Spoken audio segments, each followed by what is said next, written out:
میں وزیر اعلیٰ کے طور پہ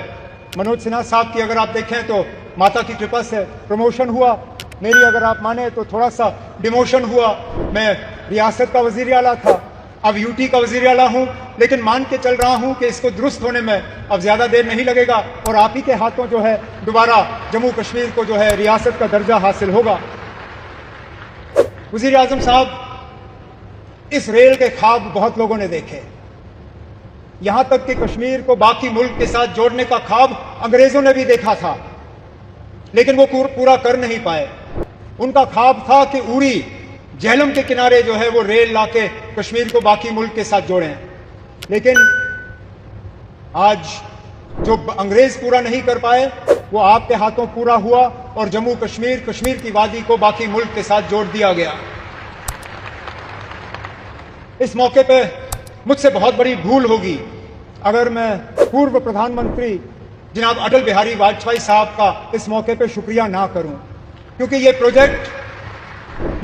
ضرور 1983-84 میں اس کا سنگ بنیاد رکھا گیا، اور میں نے پچھلے دنوں میڈیا کو ہنستے ہوئے کہا کہ جب یہ پروجیکٹ شروع ہوا میں 8ویں کلاس کا بچہ تھا، آج میری عمر 55 ہو گئی ہے، میرے بچے بھی کالج پار کر گئے ہیں، اب جا کے یہ پروجیکٹ مکمل ہوا، اور یہ تب ہوا جب کہ واجپئی صاحب نے اس کو پروجیکٹ آف نیشنل امپورٹنس کا درجہ دے کے اس میں بجٹ میں جو ہے پراودھان کر کے یہ پروجیکٹ آج مکمل ہوا۔ اس پروجیکٹ سے جموں کشمیر کو بھرپور فائدہ ہوگا،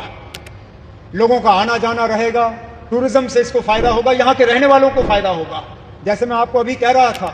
یہاں بارش پڑتے ہی جب ہائی وے بند ہو جاتا ہے تو جہاز والے ہمیں لوٹنا شروع کر جاتے ہیں، جو 5000 کی ٹکٹ ہوتی ہے وہ اچانک گھنٹوں کے اندر 20,000 کی ٹکٹ ہو جاتی ہے۔ اس ریل کے بننے سے کم از کم ان جہاز والوں کی جو لوٹ رہتی ہے ٹکٹوں کی وہ کم ہو جائے گی اور ہمارا آنا جانا آسان رہے گا۔ اسی طرح ہمارا میوہ، ہمارا فروٹ، کشمیر کے سیب، کشمیر کے چیری، کشمیر کے اور ساری چیزیں جو ہیں، میں امید کرتا ہوں کہ اب ریل کے ذریعے ملک کے باقی مارکیٹوں میں ان کو پہنچانے کا کام ہوگا اور دنیا بھر کی مارکیٹوں میں جو ہے وہ ہم پہنچا پائیں گے۔ وزیر اعظم صاحب، آج آپ کے شبھ ہاتھوں سے یہ ایک اور انفراسٹرکچر پروجیکٹ جموں کشمیر کا جو ہے مکمل ہوا ہے، اسی طرح کے کئی اور پروجیکٹ جو ہیں وہ تیزی سے آگے بڑھ رہے ہیں۔